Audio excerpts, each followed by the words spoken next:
성령을 쫓아 고난을 받으며 라는 제목으로 하나님 말씀 전하겠습니다. 성령을 쫓아 고난을 받으며. 자, 오늘 본문은 바울이 빌립보, 유럽의 첫 번째 빌립보 도시에서 전도를 하는 내용인데, 지난주에 우리가 첫 번째 전도의 열매가 어떻게 생겨났는지를 살펴봤습니다. 오늘은 두 번째입니다. 두 번째 열매가 어떻게 생겨났는지 이제 살펴보겠습니다. 첫 번째 열매는 자주장사 루디아였죠. 유대교를 믿는 여성이었습니다. 고향은 터키의 두아디라라고 하는 곳이었습니다. 바울이 두아디라에 가서 복음을 전한 적은 없습니다. 터키의 다른 곳에서 복음을 전했는데 이제 복음이 여기저기로 흘러서 두아디라까지 들어가게 된 것이죠. 요한계시록을 보면 예수님이 두아디라의 교회에 편지를 이제 보내는 내용이 나오는데요. 이제 거기 보니까 저는 괜찮아요. 부모님이 신경 쓸 것 같아가지고. 편지를 보내는데 두아디라 교회는 되게 신앙생활을 잘한 면이 많았어요. 그리고 동시에 또 잘못한 면이 있었습니다. 이세벨의 교훈을 받는도다 그랬어요. 이세벨의 교훈.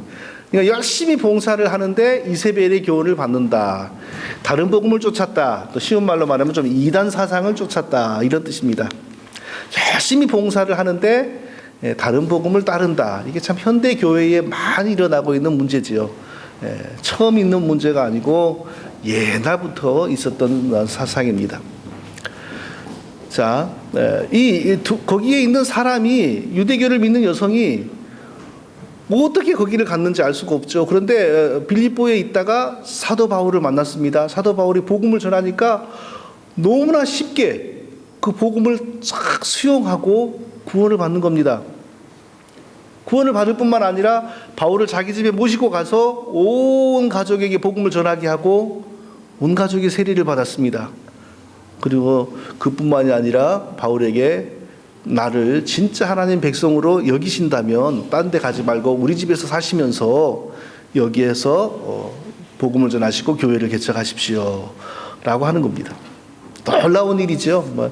빌립보에 가면 그런 일이 있을 것이라고 바울이 상상이나 했겠습니까?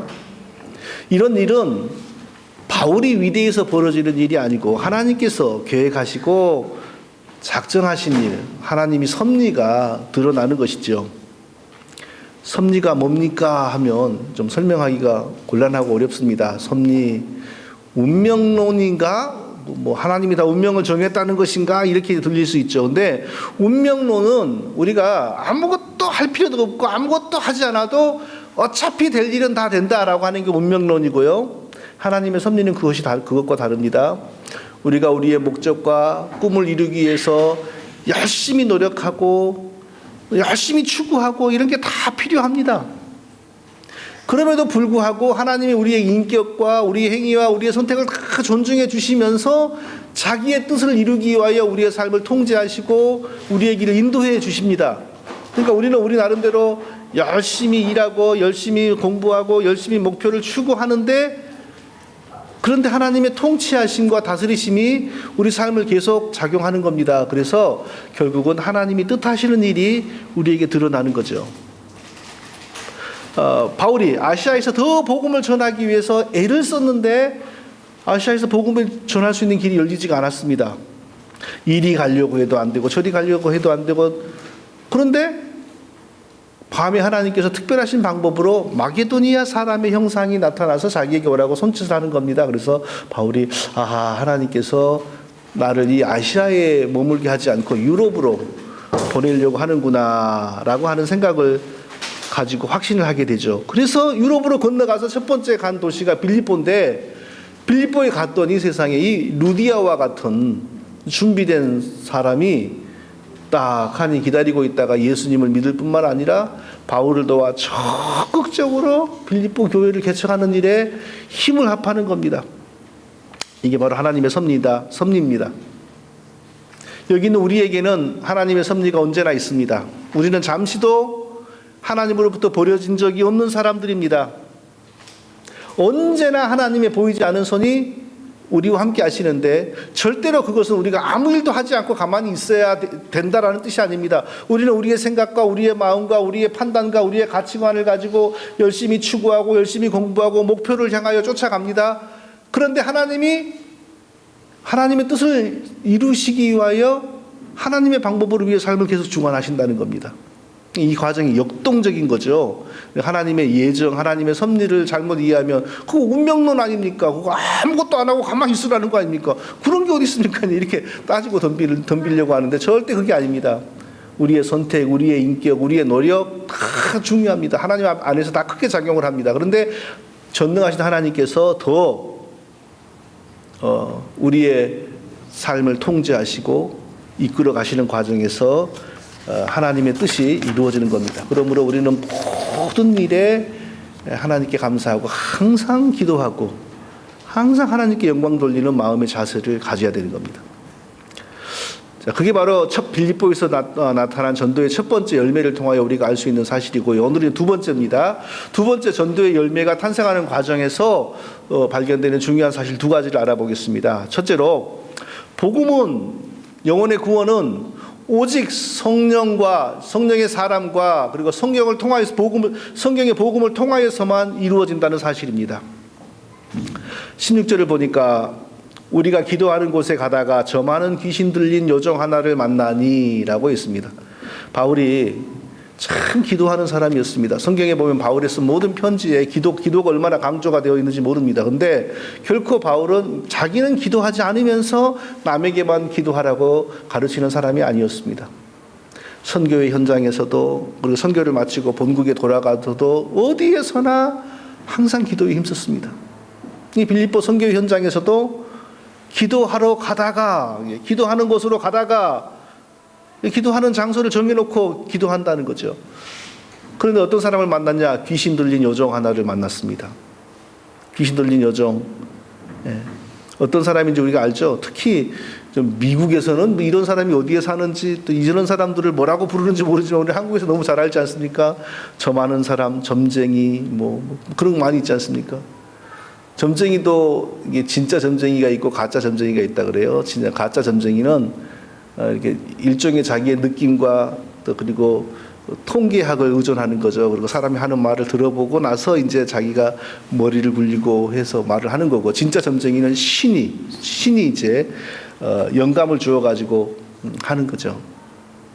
그런데 말이죠. 우리 처음 예배 드리시는 분은 저 목사님이 저런 소리 하는지 모르겠다라고 할 수 있겠지만, 오늘날 많이 변질되어 버린 현대 기독교에는요, 이 세상이 말하는 점쟁이 일이 버젓하게 현대 기독교 안에도 자리를 잡고 있습니다.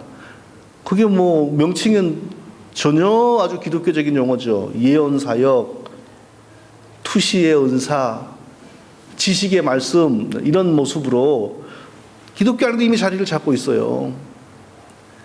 그리고 이런 것을 다 정당화 시켜주고 가르치는 또 신학교도 이미 많이 생겨가지고요.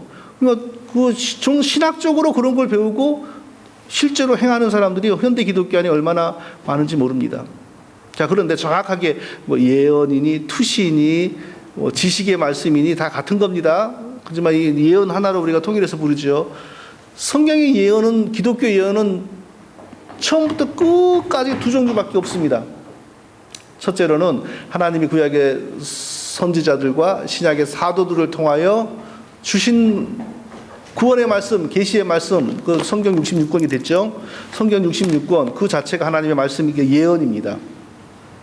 성경 66권으로 그 예언이 이미 딱 완성되었죠. 두 번째 또 예언이 있는데 뭐냐면 신약의 초기에 이제 아가보 뭐 이런 선지자들이 했던 예언인데, 이 구약의 예언과 그때 당시에 막 나타나는 신약의 말씀을 다 종합해서 예수 그리스도 중심으로 빨리 이해를 하여 기독교를 빨리 파악하여 그걸 알지 못하는 다른 사람들에게 가르쳐주고 교육하고 또 권면하고 이런 말씀을 전하고 다녔죠. 그것도 예언이다. 성경이 이렇게 말을 해요.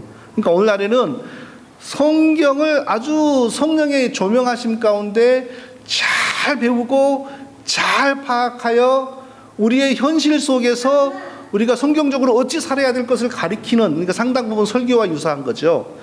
이런 예언뿐입니다. 지금 직통으로 하나님이 우리에게 뭘 주셔가지고 우리가 받고, 특히 뭐 환상을 본다, 꿈을 꾼다, 음성을 듣는다, 이래가지고 받는 예언은 오늘날에는 사실 존재하지 않습니다. 그런데 이 세상에서 하는 그런 점하는 그런 것이 이 새로운 신학에 힘을 입어가지고 교회에 들어와가지고 예언 사역, 지식의 말씀, 투시의 은사, 이런 모습으로 자리를 잡고 있는 것입니다. 로마서 12장 6절을 보니까 바울이 뭐라고 말했냐면요, 우리에게 주신 은혜대로 받은 은사가 각각 다르니 혹 예언이면 믿음의 분수대로 그랬습니다. 우리가 만약 예언의 은사를 받았다 그럼 어떻게 하라고요? 믿음의 분수대로. 만약 여기서 말하는 이 예언이 구약의 이사야 선지자에게, 신약의 사도 바울에게 하나님이 주신 직접 주신 말씀이라면 우리는 그냥 전하면 되는 거죠. 믿음의 분수대로, 이런 말은 네가 잘 알고 이해하고 깨닫고 있는 대로, 이 뜻이거든요. 하나님이 우리에게 직접 주시는 예언이라면, 그 예언이 지금도 있다면 믿음의 분수대로 하면 안 되죠. 그냥 주시는 대로 나는 책임 없어요. 듣는 여러분들에게 책임 있습니다. 그러고 전하면 되는 거예요. 근데 왜 바울이 너희가 혹시 예언의 은사를 받았으면 믿음의 분수대로 해라. 너희가 잘 이해하고 깨닫고 있는 범위 안에서 겸손하고 조심스럽게 가르쳐라. 자, 이런 뜻이지요. 우리가 항상 우리가 조심해야 될 게 뭐냐면요, 올바른 신앙생활을 하기 위해서 새로이 등장하는 신학, 새로운 부흥운동, 항상 우리가 조심해야 됩니다. 왜냐하면 하나님의 말씀은 2000년간, 3000년간, 앞으로 뭐 수천 년간이 지속된다 할지라도 절대 변하지 않습니다. 하나님의 말씀이 가르치는 내용도 항상 일정합니다. 그런데 신학이 새로이 변한다, 이 말은 무슨 말이냐면 하나님의 말씀을 읽는 방법이 변한다, 이 뜻입니다. 하나님의 말씀을 해석하는 방법이 변한다. 하나님의 말씀을 교회에 성도들에게 적용하는 방식이 변한다, 이 뜻입니다. 그러니까 새롭게 신학이 등장한다, 새로운 뭐가 나타난다, 이게 굉장히 항상 조심해야 돼요. 우리가 항상 옛날에 비추어서 우리의 조상들이, 우리의 사도들이, 종교개혁자들이, 우리에게 기독교를 전수해준 훌륭한 믿음의 선배들이 뭐라고 가르쳤는지, 그들이 2000년 동안 부단히 노력하고 연구해서 우리들에게 남겨준 것이 무엇인지를 자꾸 돌아가 봐야 돼요. 그런 면에서 우리 교회가 매주일 잠시라도 신앙고백서 공부를 하는 것은 굉장히 중요한 것이죠. 계속 새로운 것은 없습니다. 갑자기 새로운 신학이 등장했다. 이것은 뭐냐? 성경을 보는 시각이 달라졌다. 성경을 해석하는 방법이 달라졌다. 그리고 성경을 우리의 삶과 교회에 적용하는 방법이 달라졌다, 이겁니다. 자, 왜 이런 말을 하냐 하면요, 이 빌립보에서 사도 바울이 극히 경계했던 점치는 여정. 근데 이 점치는 여정이 단순히 무슨 소리를 그냥 야, 너 어디서 왔지? 이런 말을 한 게 아니에요. 무슨 소리를 했냐? 복음을 전했어요, 이 여정이. 그러니까 심각한 거죠.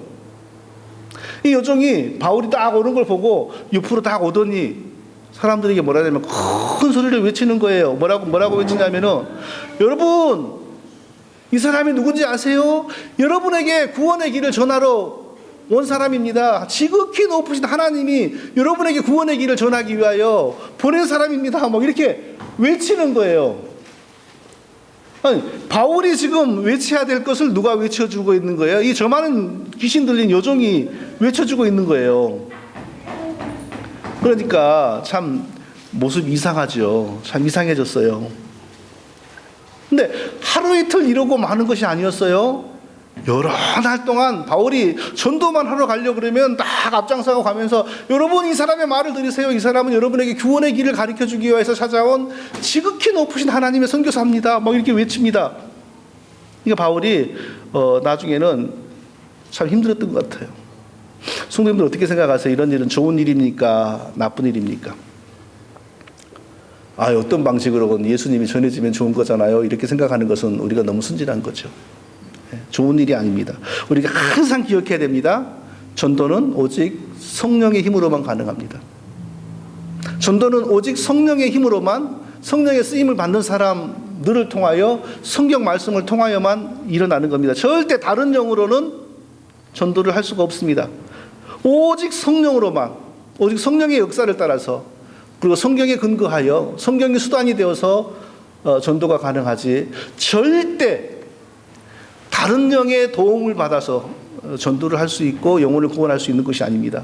그러므로 우리가 새로운 신학을 접할 때, 새로운 운동을 접할 때 이 영이 예수를 증거하지만, 예수를 전하지만 이 영이 하나님의 영인가 하나님의 영이 아닌가를 우리가 분별을 잘해야 되죠.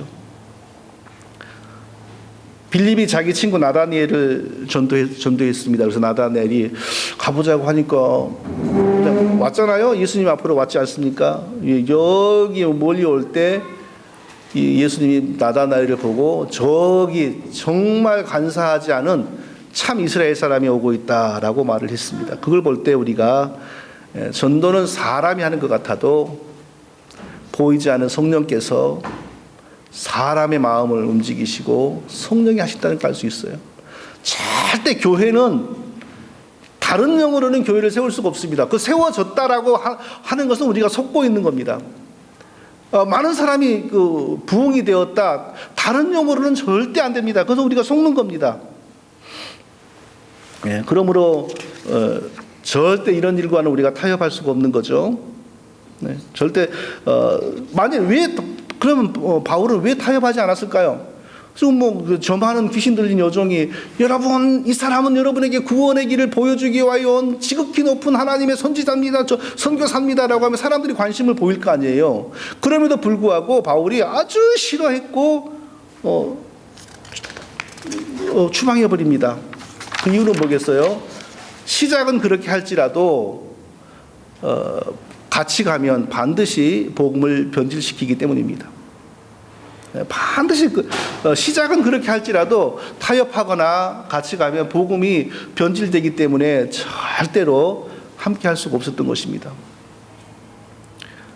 예수님은 우리를 구원하기 위하여 천국 복음을 증거하다가 마귀와 마귀의 종들에 의해서 십자가에 달려 죽임을 당했습니다. 사도들도 그 예수 그리스도의 복음을 증거하다가 마귀와 마귀의 종들에 의해서 죽음을 당했습니다. 신실한 스데반도 바로 그들에 의해서 돌에 맞아 죽임을 당했습니다. 절대로 이 사단의 영이 교회를 세우고 거짓 영이 우리에게 은혜를 준다, 있을 수 없는 일입니다. 그러므로 바울은 참다가 도저히 참을 수가 없으니까 내가 예수 그리스도 이름으로 명하노니 나와라 하면서 꾸짖었던 것입니다. 타협하지 않았어요. 이용하지 않았어요. 거기서 타협한다거나 이용하면 조금 다음부터는 반드시 복음이 변질되게 되는 것입니다. 제가 아주 어린 시절부터 오랫동안 몸이 많이 아팠어요. 그래서 여러 병원을 다녔는데도 전혀 도움이 안 돼요. 그래서 저희 어머니가 이제 종교적인 그 신앙적인 힘에 많이 의존을 했죠. 그래서 기도원도 저를 데리고 다니고 어디 기도를 많이 하는 것도 데리고 다니고 많이 그랬어요. 어느 날 어디를 또 가자 그래요. 근데 제가 보니까 그게 바르지 않은 곳이에요. 바르지 않은 곳이어서 어머니 그런데 가면 안 돼요. 거기 사람들이 거기 나쁜 곳이라 그래요. 어머니가 뭐라냐면은 그런 걸 뭐 따지냐. 병 낫고 나서 바르게 잘 믿으면 되지 그러더라고요. 그게 사람이 얄팍하고 순진한 생각이죠. 그렇게 해서 병이 나을 것도 아니지만 또 그렇게 해서 정말 우리 생각대로 세상의 사기꾼도요, 한번 걸려들면 절대로 놓아주는 법이 없습니다. 다른 영과 거짓 영과는 결코 복음을 함께 섬길 수가 없는 것입니다. 그러므로 우리가 어떻게 됩니까? 잘 분별해야 돼요. 어떻게 분별합니까? 다른 것 없습니다. 옛날부터 우리의 위대한 신앙의 선배들이 2000년간 지키고 가르친 것이 무엇인지, 그래서 어떤 교리가 우리에게 만들어졌는지, 어떤 신앙 고백서가 형성이 되어서 우리에게 전해졌는지를 생각하면서 공부해야 돼요. 옛날로 돌아가서 공부해야 돼요. 옛날로. 꼭 옛날로만 돌아가지 옳다는 것이 아니고 새로운 것이 등장하면 옛날 우리의 위대한 신앙의 선배들이 무엇을 가르쳤는지를 생각하면서 비교를 해봐야 돼요. 새로운 것은 없어요. 갑자기 새로운 것은 없습니다. 네. 바울이 자기보다 더 앞장서서 자기를 홍보해주고 예수를 증거하고 이러한 저 많은 영에 붙들린 여종을 전혀 타협하거나 함께하지 않았다는 사실을 우리가 기억해야 됩니다. 또 둘째로 오늘 본문을 통해서 우리가 뭘 발견해야 되냐면요, 하나님의 뜻이 이루어지기 위해 기꺼이 고난을 받아야 할 필요가 때로는 있다라는 사실입니다. 하나님의 뜻이 이루어지기 위해서 하나님이 우리로 하여금 고난을 받게 만드는, 정말 억울한 고난, 괴로운 고난을 받게 만드는 때도 있다라는 사실을 우리가 인정해야 돼요. 우리가 한 가지 이제 여기서 고민해 봐야 될 내용이 있는데요. 그게 뭐냐면, 바울이 이 저 많은 귀신에 붙들린 이 여종에게서 명령하여 귀신을 내어 쫓았습니다. 오늘날에도 우리는 이렇게 귀신을 내어 쫓을 수 있는가? 이 문제에 대해서 우리가 좀 토론을 충분히, 또 어려운 문제죠. 이야기해 볼 만한 중요한 어려운 문제죠. 근데 가장 먼저 생각해야 될 게 뭐냐면요, 성경에 나와 있는 많은 귀신 추방 사건이 무엇 때문에 일어났는가 하는 것입니다. 단순히 불쌍한 사람을 고쳐주는 차원에서 일어난 일은 거의 없습니다. 모든 성경의 그 중요한 귀신 추방 사건은 의미가 뭐냐? 예수 그리스도가 하나님이 보내신 구세주이다. 예수 그리스도 믿으면 천국 간다라고 가르치는 바울이나 사도들의 복음이 하나님이 보내신 것이다. 예수님 믿음으로 말미암아 천국의 통치가 완전하지는 않지만 이미 이 땅에서 시작이 되고 있다라는 사실을 증거하고 드러내기 위한 차원에서 귀신 추방이 이루어집니다. 이게 성경의 귀신 추방의 가장 중요한 의미입니다. 그럼 오늘날에는 이런 일이 있을까요, 없을까요? 하나님이 귀신 들려서 불행하게 살고 있는 사람을 보면 이런 일 있을까요, 없을까요? 없다고 할 수 없죠. 있을 수 있죠. 충분히 있을 수 있죠. 그러나 현실도 우리가 많이 생각을 해야 됩니다. 현실은 또 보면 어떤 일이냐면요, 정말 복음을 바르게 붙들지 않는 곳에서 귀신을 쫓아내는 일들이 굉장히 많아요. 성경의 사도들과 성경의 이런 사람들은 정말 바른 복음을 붙들고 있는 사람들이고 바른 복음을 전하는 사람들인데, 오늘날에는 보면은 이상한 곳에서 더 많은 귀신 추방이 일어나요. 그러니까 결과적으로 이게 정말 성경적인 그런 일이 아니고 거짓을 더 강하게 정착시키고 선전하기 위해서 일어나는 또 다른 이것도 미혹이 아닌가 하는 생각을, 쉽게 말하면 더 큰 악한 영이 더 작은 악한 영을 추방하면서 더 악한 일을 벌이는 것이 아닌가 하는 생각을 우리가 하지 않을 수가 없는 것입니다. 바울이 이 여종에게서 귀신을 내어 쫓았습니다. 그랬더니 바울에게 좋은 일이 벌어질 거, 칭찬과 대접을 받을 줄 알았는데 정반대의 상황이 벌어졌습니다. 아주 바울에게 위기가 도래했어요. 이게 바로 마귀의 속성이죠. 이 저 많은 여종을 통하여 거짓 복음을 전하려고, 그리고 막 도와주는 척 하려고 했는데 바울이 타협하지 않고 오히려 추방해 버리니까 이제 그 다음에는 바울을 때리고 아예 복음을 전하지 못하도록 감옥에 집어넣어 버립니다. 이게 바로 마귀의 속성이죠.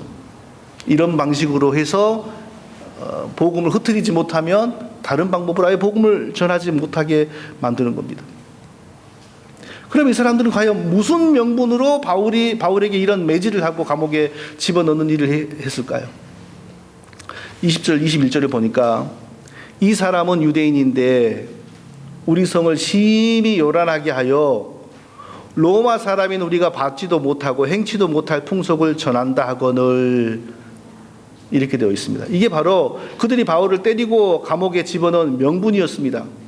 로마 사람인 우리가 받을 수 없는 풍속을 전한다. 이게 바로 그들의 명분이었습니다. 당시 로마는 이 종교에 대해서는요, 굉장히 관용적인 정책을 취했습니다.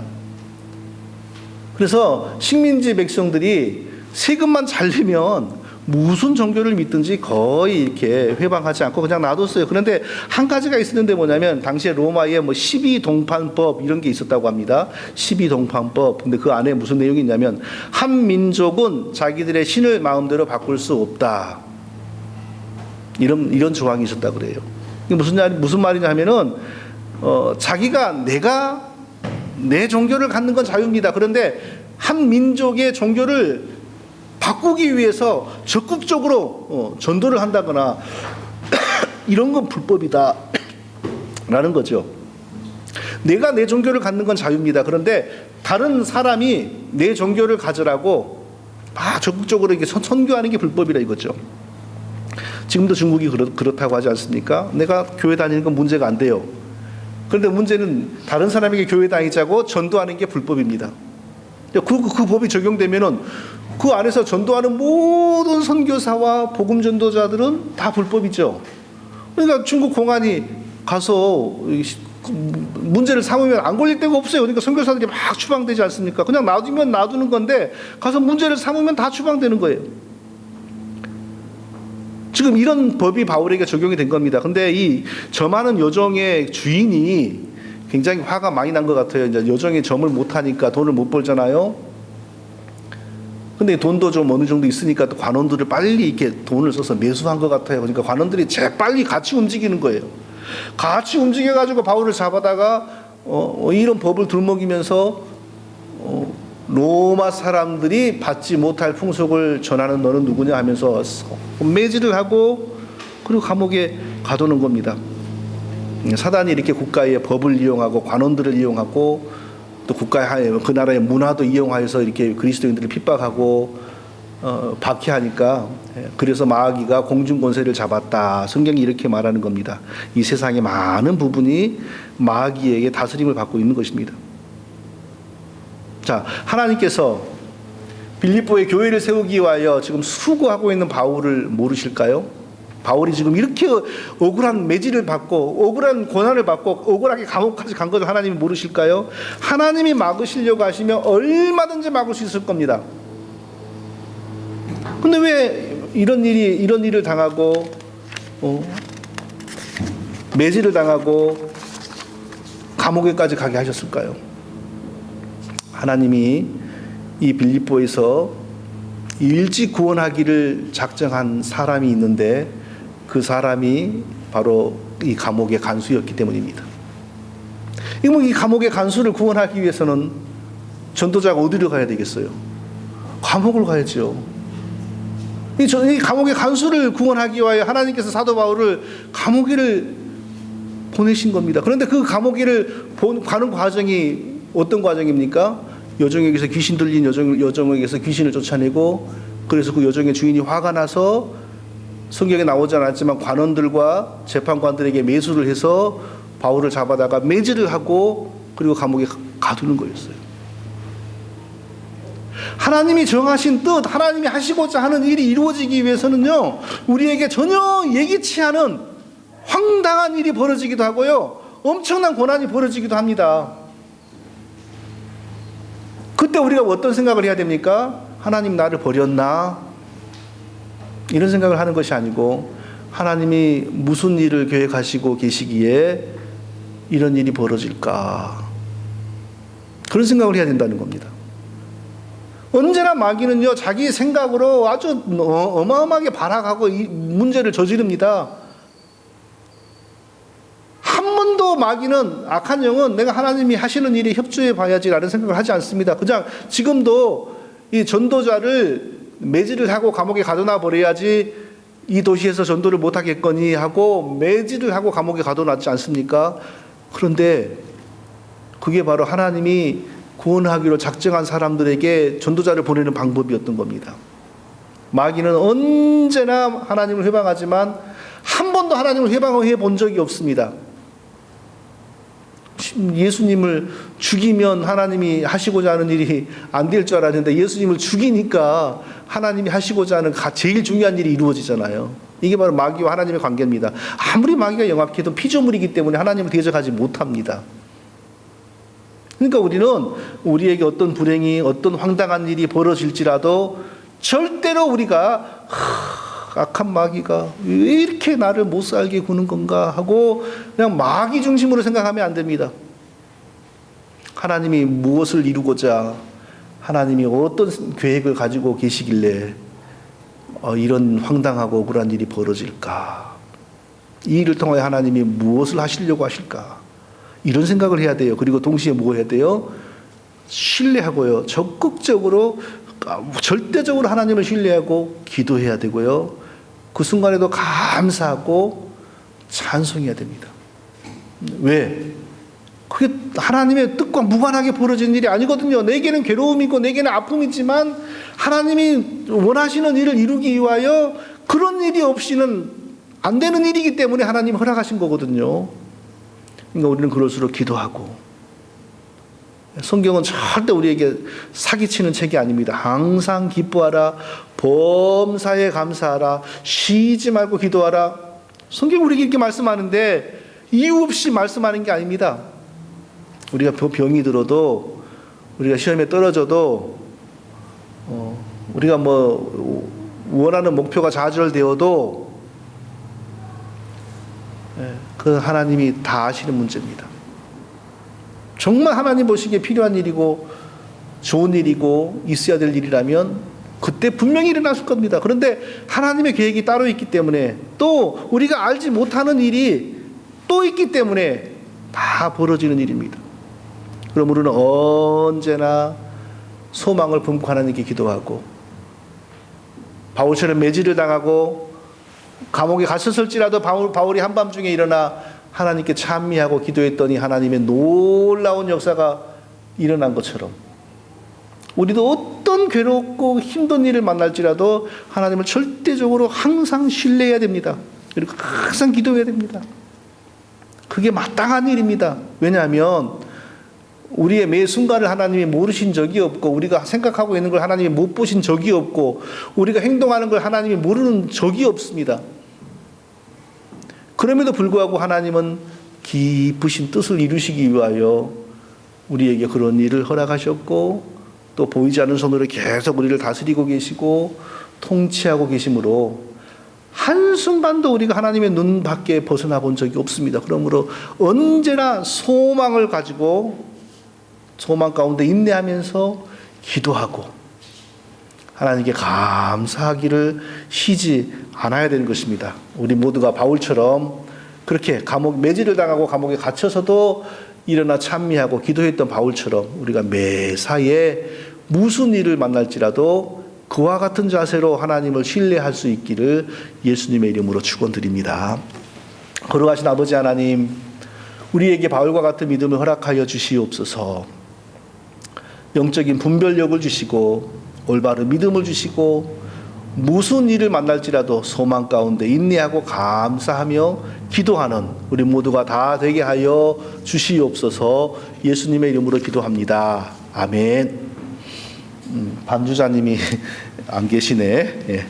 자, 우리 213장 무반주로 찬송 드리시면서 헌금 드리겠습니다. 213장.